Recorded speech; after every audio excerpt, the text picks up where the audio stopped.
All right, everybody, thank you so much for coming out tonight. I want to give everyone a hand for braving it through what was not the best weather.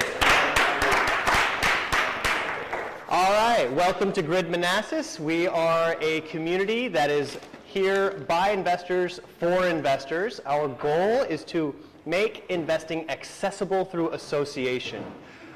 There's so much opportunity to build wealth and to provide for your families in real estate. But instead of having to reinvent the wheel, I find it's much easier to find the right partners.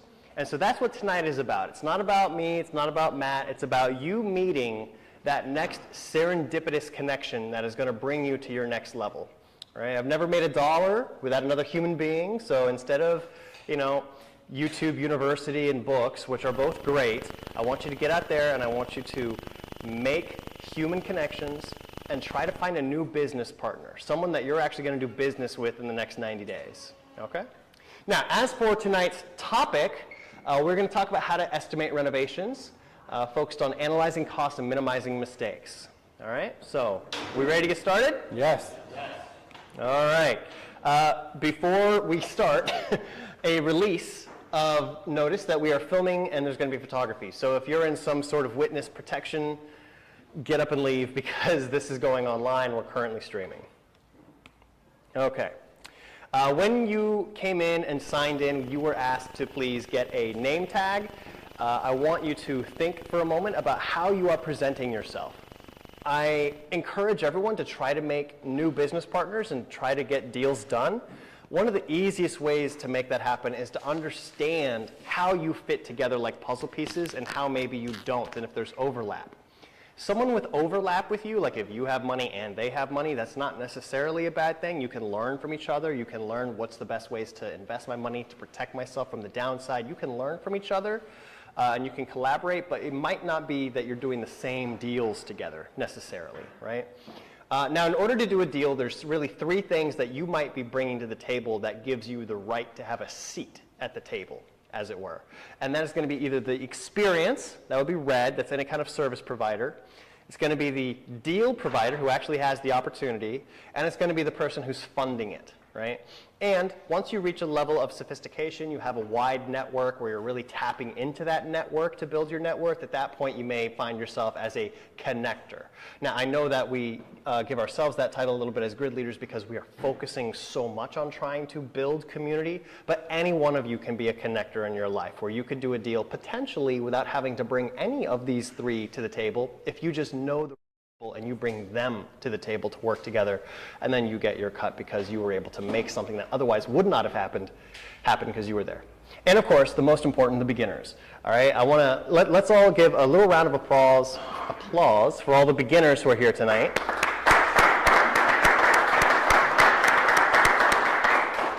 Because it certainly makes a big difference to take that first step into a new world.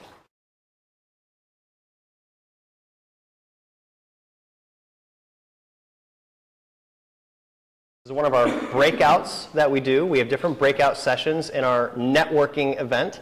And what I want you to do is I want you to introduce yourself to the people at your table. If there's not enough people at your table, I'd encourage you almost even to get up and meet other people in the room. We're going to have a 5.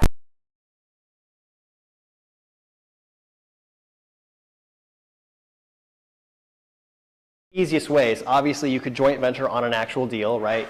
I bring the deal, you bring the money, we collaborate, we split it. How you decide to split it is between you and your partner.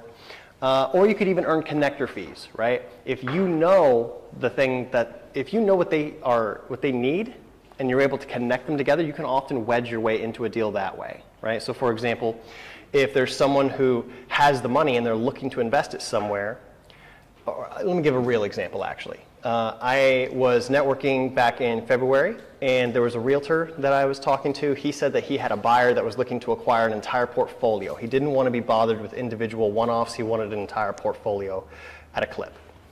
And I logged that in my memory banks, right? I always try to take notes when I meet someone new. What is my homework? How can I bring value to this person? So that way when I call them back, I can actually improve that relationship, ideally by getting that person and me both paid. And the next day, out networking at a different event, I found someone who had an entire portfolio to unload, right? So I connected those two together, and if that deal ends up happening, which it may or may not, you never know for sure, right? Everything takes time and due diligence, but if that deal happens, then I'm going to be ending up getting my cut of it as well. So that's an example of a connector fee. Does that all make sense, how that works? So just 5 minutes, meet the people at your table, and ask the question, under what circumstances could we do a deal? Does that make sense? Okay, 5 minutes.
Do you want to, feel free to stay seating at your new table if you want as well. Grab your chair. But let's go ahead and get started. Let's go ahead and move on. All right. Okay. So I'm going to run through our sponsor spotlights. First one is going to be Sell Simply, Mr. Mike Capello. He's not here with us tonight, but he was a guest speaker for us earlier this year, and he has a wholesaling company. So if you're looking for more deals, you can reach out to Mike. Next is Simply Funded, which is going to be hard money. So if you're looking for some hard money loans, one of her products that I think is particularly interesting is a product that is a DSCR loan that is actually allowed to base off of the income from a short-term rental, not just a long-term rental. So that helps a lot more properties qualify. So that's an interesting one. Reach out to her if you're interested. Next, we have property management for long-term rentals. It's going to be Home Pro Property Management with Mr. Thomas Price, who was here with us last month, but it looks like wasn't able to make it today. And for construction, we have Kaza Construction, Mr. Mark Beckett. Any questions we're not able to answer tonight, I'd recommend giving this guy a call. He probably knows the answer because he does so many flips. Do we actually happen to have any contractors in the room tonight? Any licensed contractors? We got one contractor here. Marco. Any other, like, maybe not contractors, but in a particular vertical, roofing, plumbing, electrical, anything that kind of, not all Class A, but any individual verticals that you guys are in? No? Okay, cool. One contractor. Thank you. All right. And of course, we have Kaza for any of your real estate agent needs, right? Matt and I are both realtors. And Tyler over here is Kaza, and Tyler. Elise, and my lovely wife. And Rashid. We got a couple realtors in the room. Yes, other Kaza In fact, members. maybe we should take a moment and just do a quick stand sit for the different color codes today, right? So if you are a deal provider, would you kindly stand up? Deal providers, Any people kind of who deal provider, wholesaler, have seller, deals anything and like tend that. to sell those deals, so to speak. All right, so take a look around. These are the people who might help you find your next deal. Thank you. Do we have any money providers? People that might be I saw bringing the some money green to the tags deal. in here. Who are my money people? Who's our money folks? All right. All right. So these people can help you fund your next deal. Good. Good people Thanks to know. for coming out. And our service providers, which I know runs the gambit, but service providers, if you would please stand. Agents, contractors. Agents, contractors, anyone in red. All right, thank you. All right. Matt, you want to introduce yourself briefly? Sure, short and sweet. I'm Matt. I've run Kaza Gainesville since 2016. Prior to that, I was just a member, I was a member of the Kaza group based out of the Reston area. My primary business is real estate representation, helping buyers and sellers sell properties, but I'm also a real estate investor. Through just kind of putting myself in the path of deals as an agent, I've been fortunate enough to acquire 5 long-term rentals, 1 short-term rental in my primary residence. And that's kind of like my path of just following a lot of these grid principles and of being around great people who have done much bigger and more amazing things. My primary reason for running, is this the time for my reason for being Sure. part of this? Cool. Is, there's lots of things I love. And Patrick, I saw your post recently and Rob's comment on the idea that not only do I want to be a teacher and help others in their journey, but I realize that in reality, when I'm teaching other people, I'm putting myself in the path of learning all the different things as well. So that's my primary reason. And if there's one thing that, if you want to help me out, send me real estate agents that are looking for a great career, because my primary objective right now and this year is to kind of grow the team Kaza Gainesville from the 5 agents that we currently have to about 10 agents or so by the end of the year would be ideal. If you know anybody who loves real estate but maybe doesn't love where they're playing in that game as an agent, I would love to meet them. Hi everyone, my name is Daniel Nice. I am also a realtor. I joined the Kaza Group back in 2020 and I've been very blessed. My income after I started working with Matt increased by factors of like 2, by 4, by 6, and never looked back. So I certainly have seen the power of real estate to help you grow your income and help you therefore grow your family. And I'm excited to share all that with you. What I am looking for right now is for all of you to help us grow this community. So if you are able to share your experience with anyone in your world that you think might also benefit from networking in a real estate investment world, I would ask you to please do that, because the more people are in this world, and specifically the more people in your world that know you care about this stuff, the more likely all of us are collectively to do deals, right? All right, so what is GRID? GRID is a global real estate community built for investors by investors, and we try to make investing accessible through association. I kind of mentioned that at the beginning. Building this community is what we're trying to do. We have our next event link, should be right there, or you can find it on meetup.com. It's the first Wednesday of every month. I'd encourage you to try to bring people. Every month we do have a raffle where we give away a Bigger Pockets book because we are big proponents in education. I think Matt's running over there to grab the Bigger Pockets book right now. Now, the people who can win, number one, you actually have to be in attendance. Number two, your name gets added in just for attending. And number three, if you are a referral, right? So let's say, I think, raise your hand if I asked you today, like, hey, what's the reason you got here today, right? I think Gino, people mention his name like 4 or 5 times. So he's got like 4 or 5 entries in today's raffle. So he's probably going to win the book. But in essence, we're just trying to create a feedback loop that allows everyone to learn and grow together.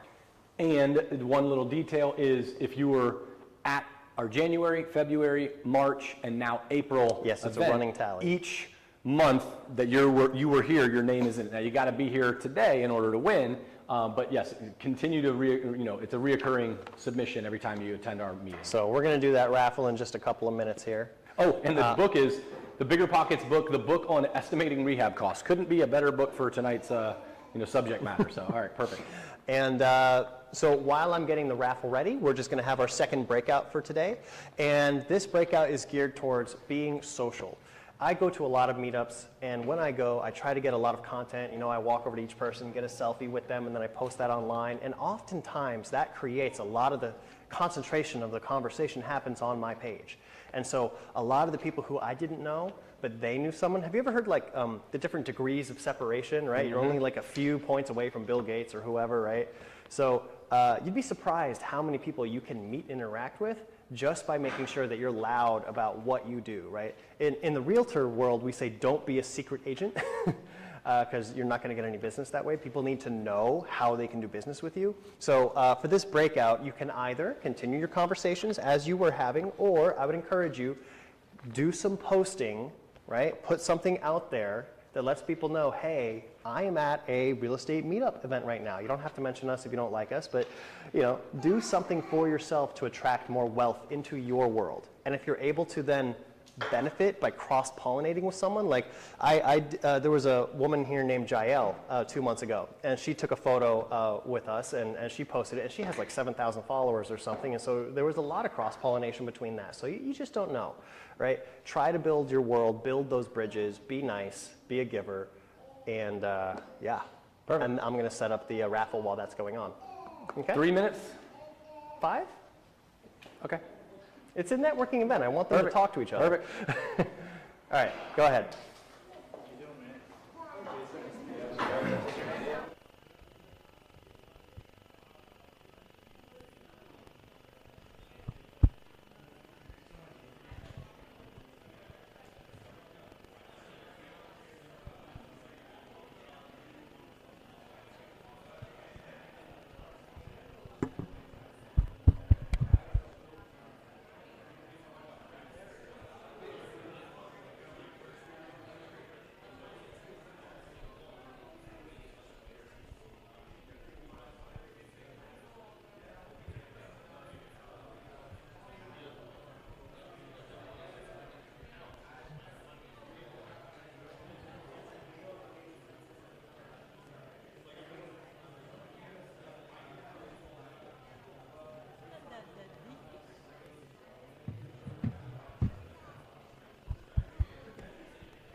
Here we go. 3, 2, 1, spin the wheel. Look at some of these names on here multiple times. We got Gino, Gino, Gino, Gino, and it's going to be somebody completely not Gino. Let's see here. John Is not here. Is there a John here? Because I if don't so, think you might John's just here. win. We don't put last names in, obviously. So, All right. is there a John here? All right, Sorry, roll it John, again. you're out. Do you want me to remove his name or leave it in? No, he's here. He got it for being here. Last month. So remove it. No, leave it. Leave it. Okay, Yeah, okay. he got his name in there because All right, he came. we're going He again. just We're going didn't- again. Can't win today. I hope this doesn't take too long, or we're going to have to not leave names in for very If you long. keep picking John, look at, dude, you're freaking. Do we need to like mail this to John? Hit close and like tap it twice, maybe. Tap it and then tap it again or something. There we go. You guys could have gone out and changed your name tag and for Coleman.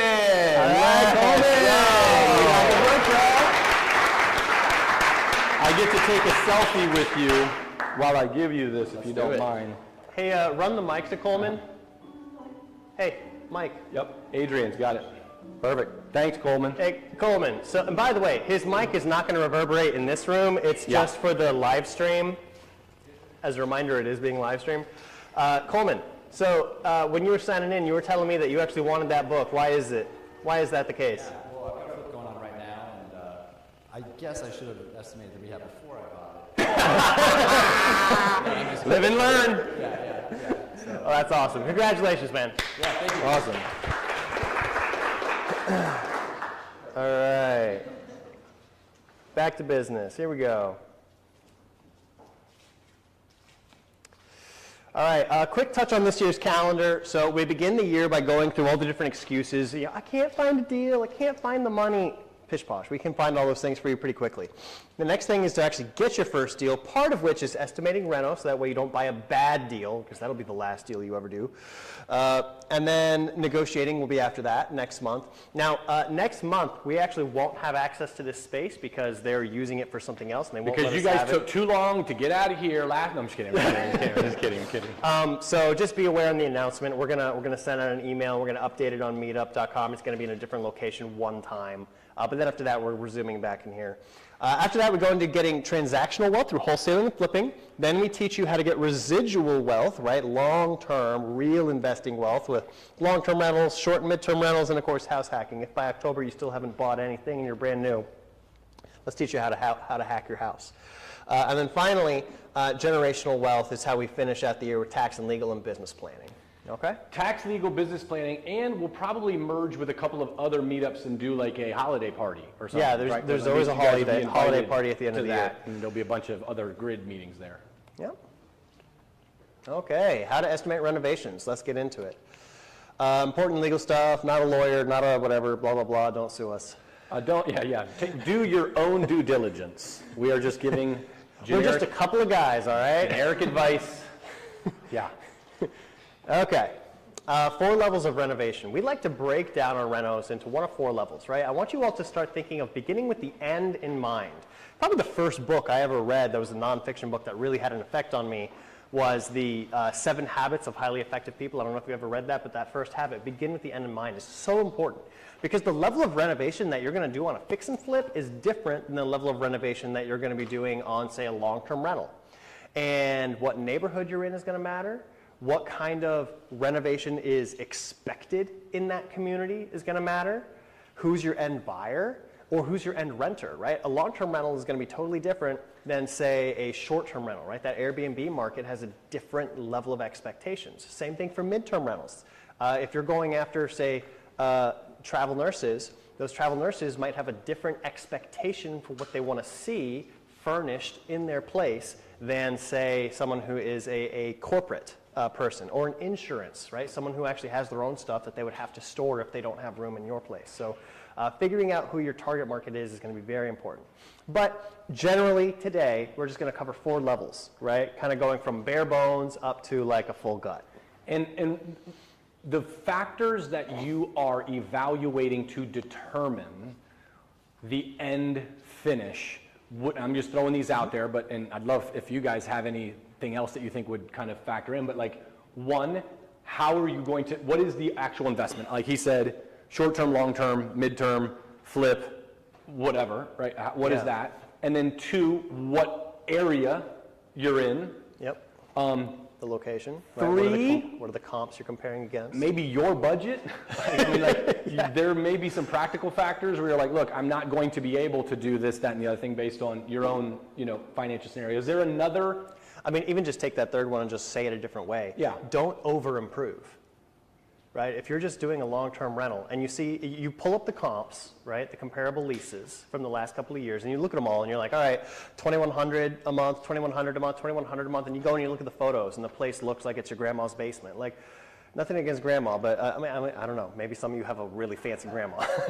But you don't want to over-improve, right? We're not going to need to put in the most expensive hardwoods and everything else if that's not what's consistent in the community, right? You don't want to be the record setter, right? You just don't want to be the record setter because that is taking a gamble on something that already has inherent risk in it, right? So trying to put risk on top of risk is not a good idea, right? Perfect. Okay, so let's start off with rental grade. We're trying to fix what's broken. Paint, carpet, minor repairs. You can get typically low-end appliances, low-cost tile, kind of Home Depot stuff. And for that, you can go $18 a square foot in our area. Now, we made these slides a while ago. It may be a little more than that with all the inflation these last couple of years. And this is maybe, whether this is precisely accurate that you should take this and start using this number is not as important. What we want people to do is to develop a number that they think is accurate for them, like, because it does change throughout time. Shoot, in 2019, it was a completely different thing for wood than 2021. So like, you know, these things do fluctuate, but you should be able, through practice and repetition and so on and so forth, to get a gauge of about what that should be. Whether it's 16, 24, it'll be less than some of the other price per square foot, obviously, but. And what you do is you basically interview a couple of different contractors, whoever it is that you're going to be working with that's actually going to be managing this flip, and you're going to be showing them photos of the comps that you're trying to get your property to, right? So you have your property that you're looking at, that you're going to do your flip on, or that you're going to do your buy and hold on. And this property needs work on it. You're going to need to reno it, right? So you pull the comps of the properties that you're trying to get it to look like. You send those photos of what you're trying to get it to look like to your contractor, and you ask them. And then you start beginning that dialogue, because figuring out this dollar per square footage is going to be different from one contractor to the next, frankly. Could be radically different, you know, like. Do you want to say your story about your roof? Sure, and one of the points before I jump into the roof story that Dan has consistently, if you guys have been here for previous meetings, talked about building your team, right?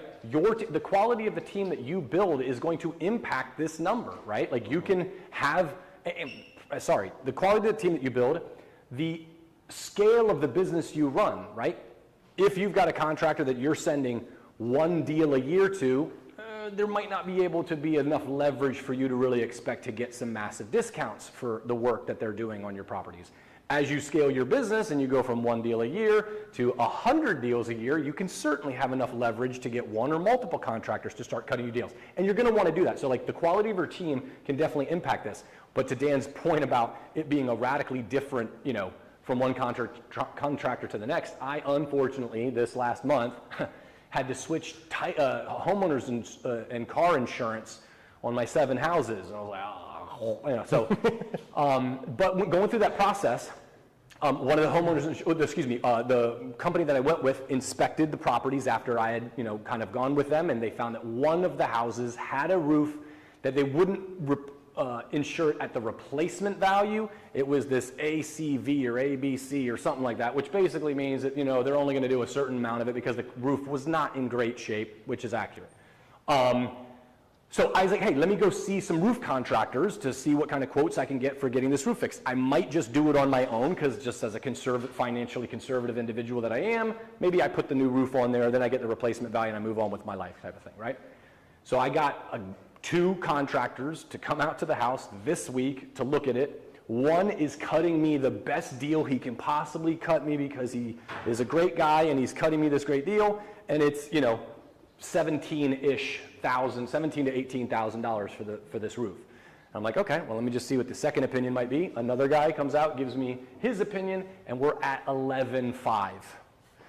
Same roof, same square footage, same architectural shingle for 50 years, but the delta is 6-ish K. Like, not to only say, hey, you probably want to get multiple contractors to quote different things because they could be having a bad day and it affects your stinking bottom line. But there's a radical, you know, a lot of the stuff is somewhat, you know, what do I want to charge people? Frankly, one thing that this has nothing to do necessarily with the flipping of houses or doing this, but there are contractors who recognize if they simply charge double what other contractors charge, they have to sell half as many jobs and have half as many people working to make the same amount of money.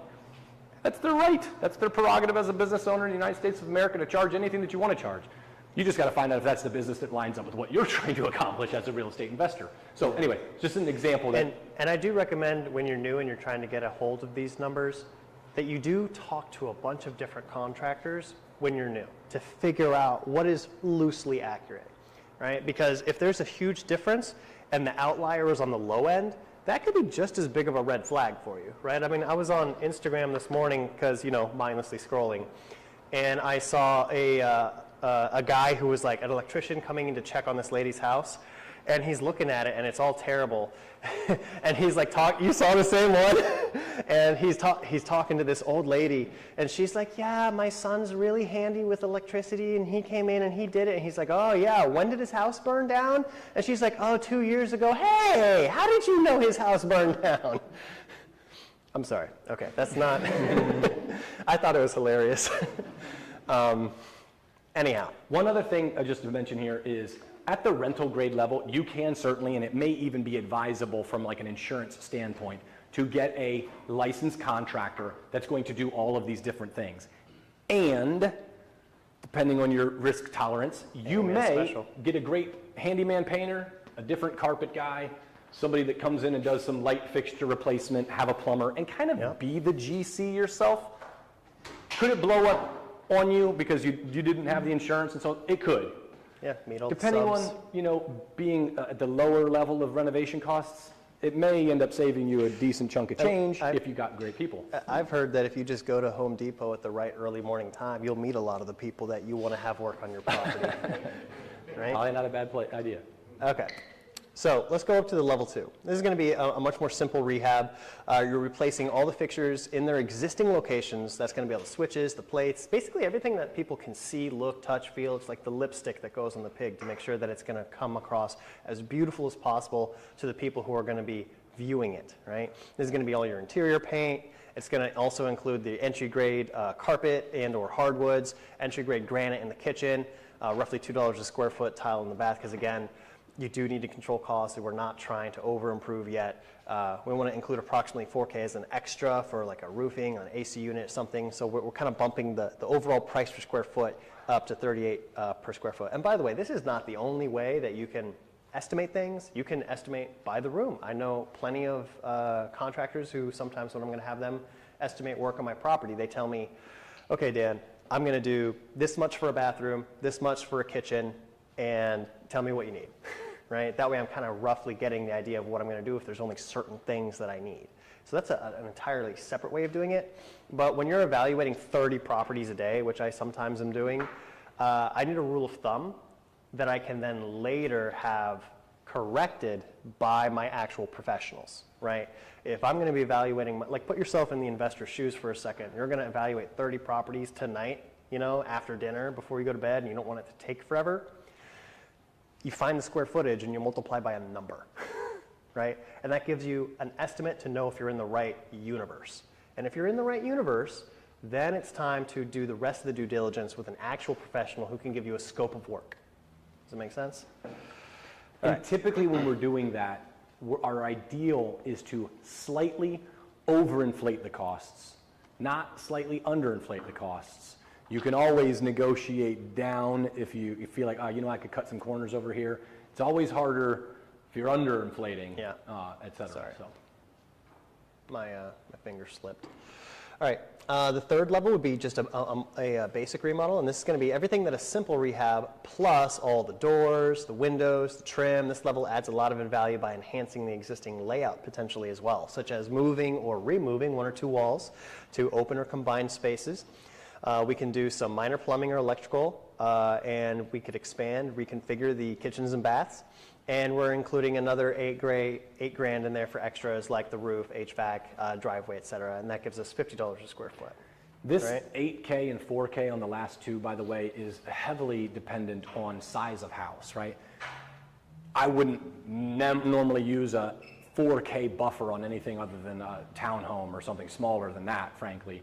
8K, maybe a small single-family home. But if you're talking, obviously the price per square foot is based on the size of the property. You might tweak this a smidge just based on the size of the house as well. And finally, if we're trying to do the full gut, we're going up to $66 a square foot. And the per square foot can get much higher if we're going to do stuff more advanced than a basic renovation, right? So we had a field trip between last month's event and this month where we actually went out with a developer who was doing a pop top on a property that was lakeside over in Falls Church. And, construction costs when you're doing something like that is more like $250 a square foot, right? But you're selling these properties for multiple millions of dollars, right? Because this is Northern Virginia. There's a lot of people who have a lot of money if they are willing to get something that is new and big, right? They were adding like 5,000 square feet to that house. It was a big, big project. And the only other thing, just to kind of reiterate one last time, is these are not magic numbers of 66, 38, 50, and whatever. It's just have something that works for you. Go through the due diligence, figure it out, run enough, talk to enough contractors, be at Home Depot in the morning enough, and have your number that you can kind of use to do that well. Speed is what wins a lot of the time. When you're new to this and you're not familiar with it, you need to get reps in. And that's where something like this is helpful.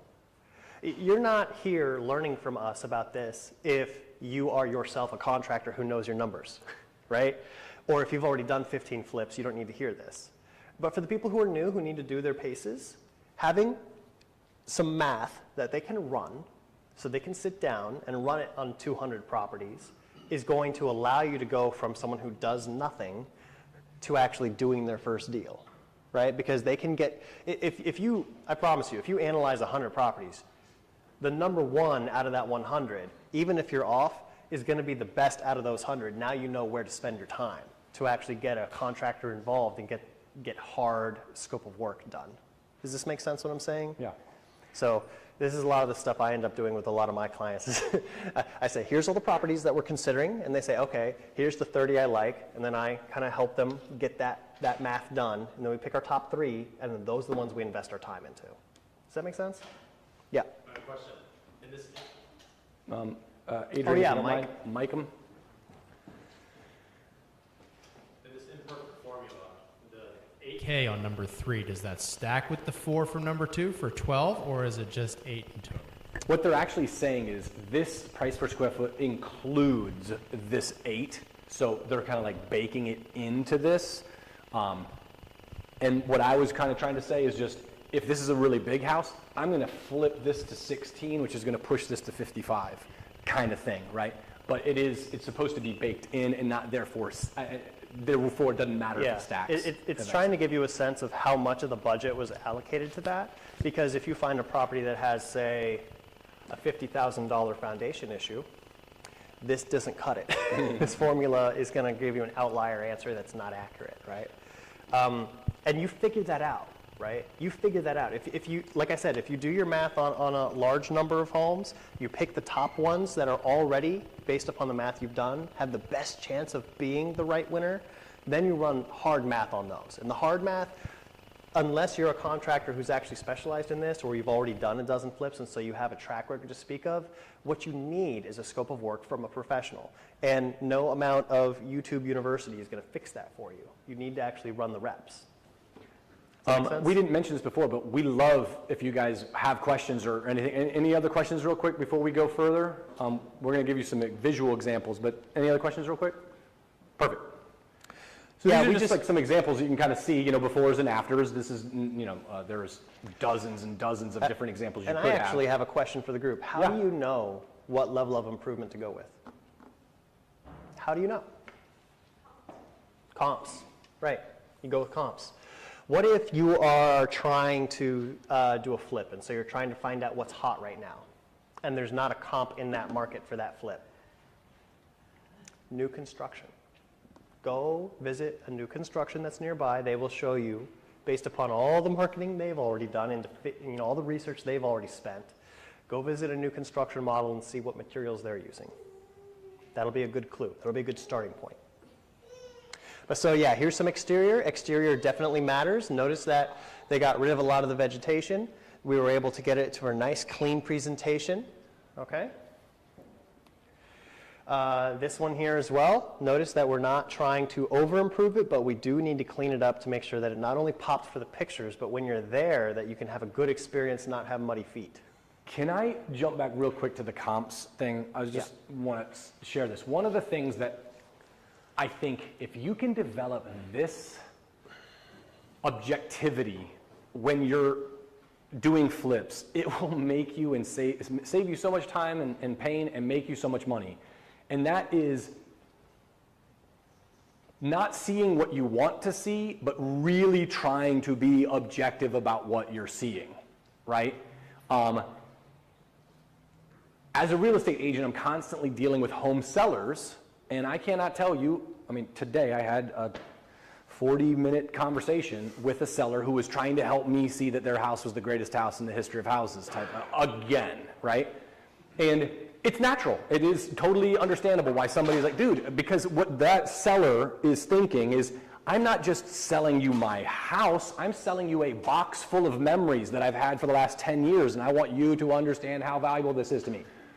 So in the real estate space, like I have a way to kind of manage that. But when you are sitting down at your house that you're getting kind of, your investment, you're getting kind of emotionally attached to, objectivity will save you a ton of time, money, pain, frustration, and it's a difficult thing to kind of master. But if you at least know that that's what you're trying to do, it makes a lot of this stuff easier. When you can say, the house down the street is better than mine for A, B, and C reason, you're getting there, right? If you cannot find any reason why the other houses in the neighborhood are better than yours, you're probably not being objective about the product that you have. So just do, to some degree, strive for that objectivity, because it will definitely give you better results. I'm sure everyone can see the difference between these two and which one looks dated and which one looks like new construction would have selected the materials, right?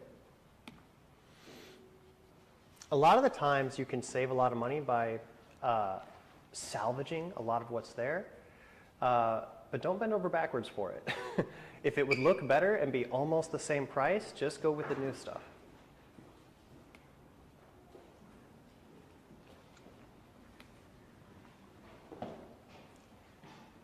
Okay. Go back real quick. I want to just say, one of the big things, and this is not really how to renovate deals, but just recognize that staging can mask a multitude of sins, right? When there is nothing to look at in the house but your contractor's craftsmanship, everybody starts becoming like a craftsmanship expert. Like, oh, the trim and that here becomes is a more little... true the more expensive you list it at. Yeah, 100%. The higher the list price, the more picky people get. So this is when you're doing flips, especially, and you're looking at that cost per square foot. Maybe we don't need that $8K for the air conditioner, but we need it for $4,000 to go into some decent staging to kind of make sure that property really moves. And you're not. I don't think that you are falsifying or misleading people. You're simply presenting the property, the asset in its best light. So just selling the dream. Yeah, keep that in mind. And by the way, guys, these before pictures are what you should be hunting for. So that you can turn them into the afters. This is real quick. Sure. And that's all it takes. It just needs to be dated a little bit. And worse. The worse it is, and the more competent you are, the more opportunity there is. Because like looking at this one, this doesn't look like a crack house or anything. It just looks dated. But the difference between the before and after is still massive. Whereas this, you can everyone can tell that this needs an investor to buy it. This one, same thing. That one's going to sit on the market. This one, yellow paint. But paint is such a cheap thing to fix in order to make this look better. Go back to the one with the blue countertops real quick.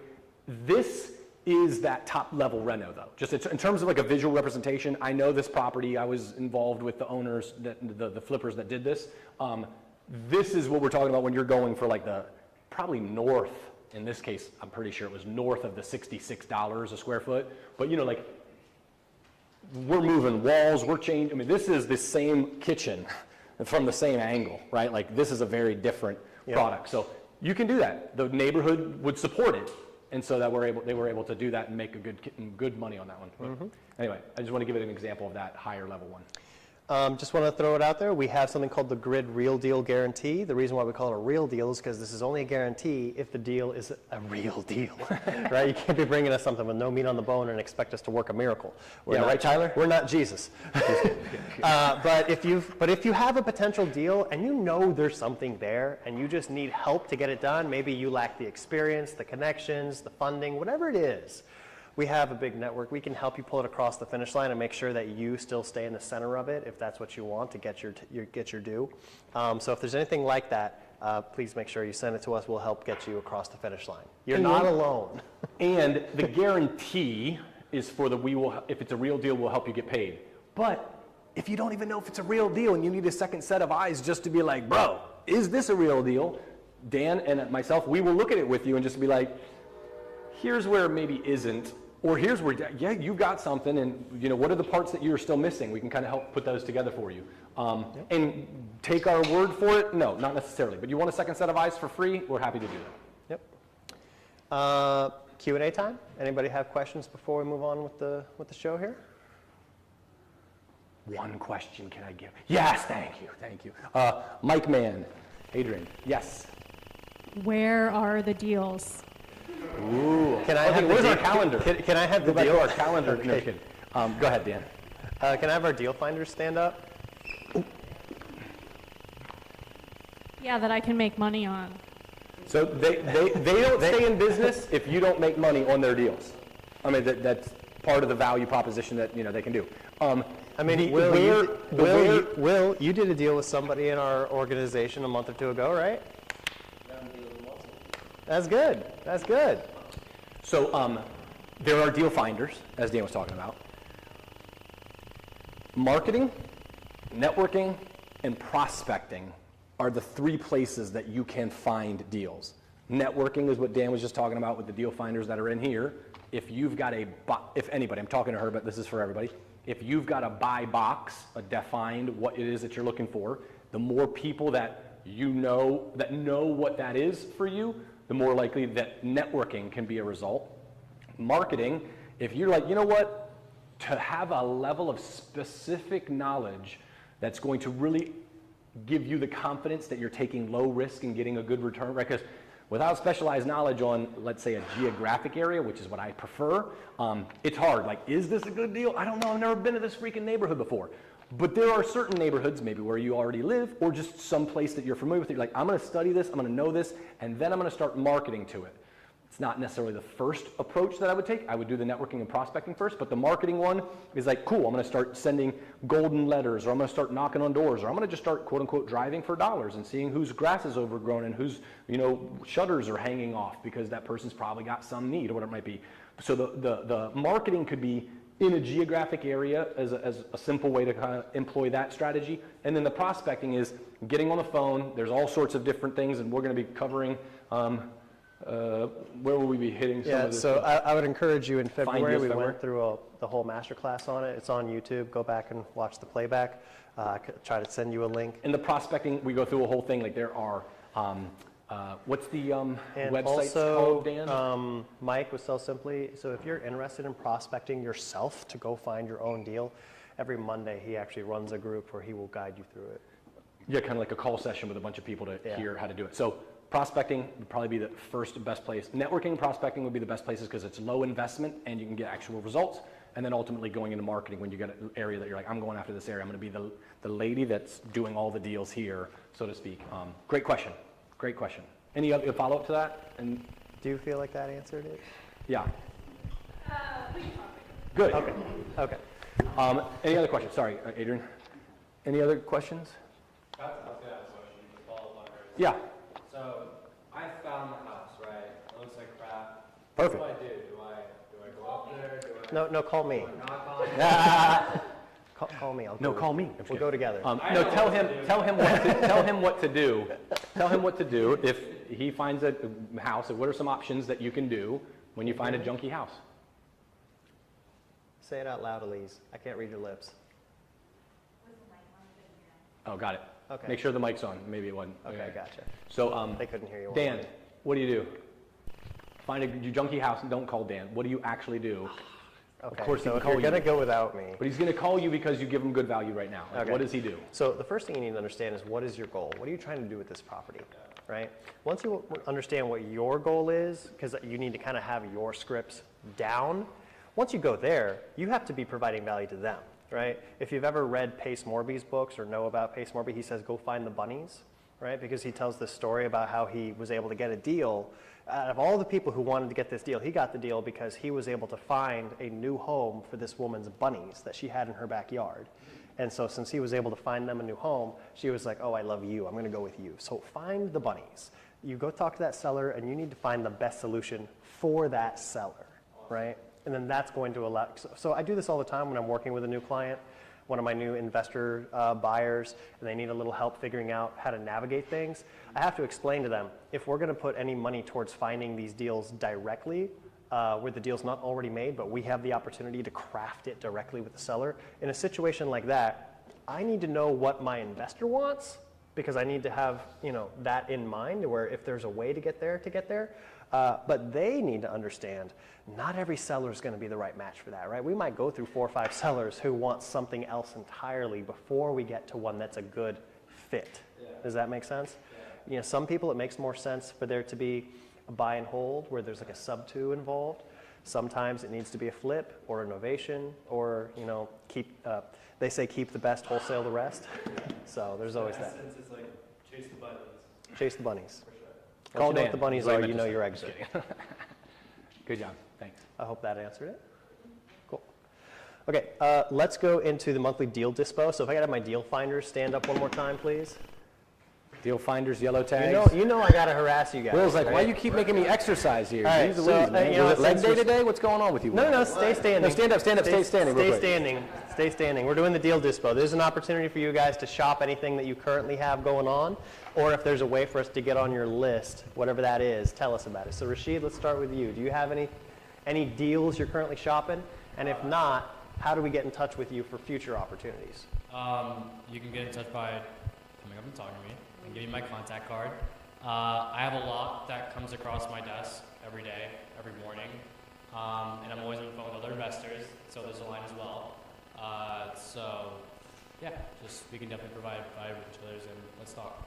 Okay, thanks Rashid. Can we hand it over to our next Standing up. standing person? My name is Jonathan.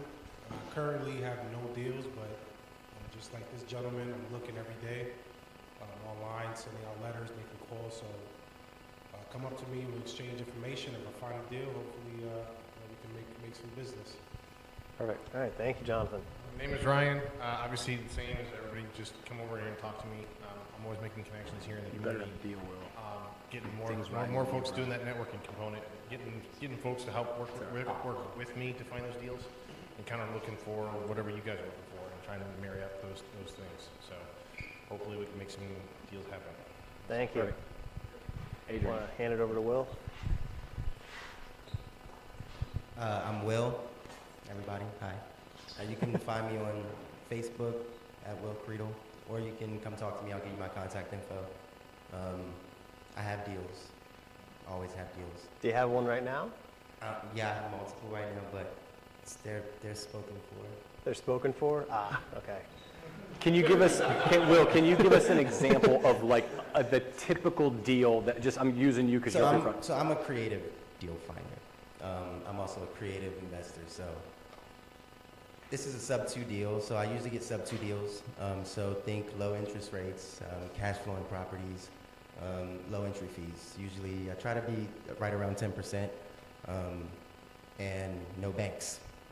All right, so those are my deals that I usually come up with and I get multiple a week. So if you're interested in sub-2 deals, come talk to me. Seller finance deals, come talk to me.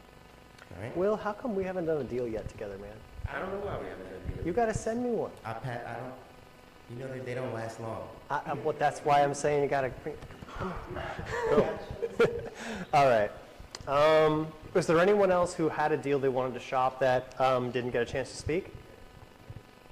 Okay. By the way, at the end of the year, we do have a Deal of the Year award that is going to be given out. So if you are doing any deals and you would like to get, guys, and you want to be His wife put this recognized. together, isn't that fantastic? Yeah, exactly. Yeah. He was surprised he won. And so contact us at investor@goodmanassas.com with the details for your deal so you can qualify for that, okay? Next steps, you can join us on Facebook, where I would ask you all to please post and say what a great time you had. And then we also have our grid event playbacks on YouTube, youtube.com/gridinvestor if you wanted to see the one on where to find the deals. RSVP for next month's events. If you would kindly leave us a nice review, I would appreciate it. Let's see, I think that's pretty much everything. Is there anything I missed?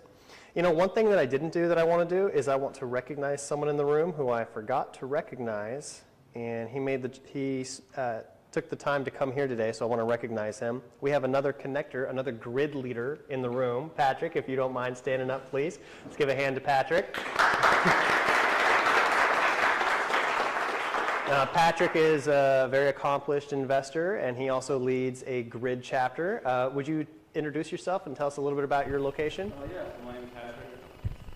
My name is Patrick. I'm a realtor with EXP, with my partners at Westlake. We run 2 grid groups. We have one in Woodbridge, and then we do one in Southwest Virginia down in Roanoke. No one knows where that is. But me and Zach focus on flips and long-term buy and holds. That's about it. All right, thank you. All right, so that concludes the lecture for today. If you would all please eat all the food so that I don't have to bring it home, and network and be jolly. Have a great night. When do we need everyone out by tonight? Elise, we got to be out right? of 8 here o'clock? completely by 8:30. So if we can be out of this room by 8, we'll be able to have a half hour to just like break everything down and put it all back. Yeah, we got to and like stuff clean up the place starting at 8, because then they start charging me around 8:30 if we're still here. And by Yeah. charging me, I mean threatening me not to do it Let us again. come so, back. Yeah. Perfect. enjoy. Have a good time, guys. Thank you. Yeah, good job.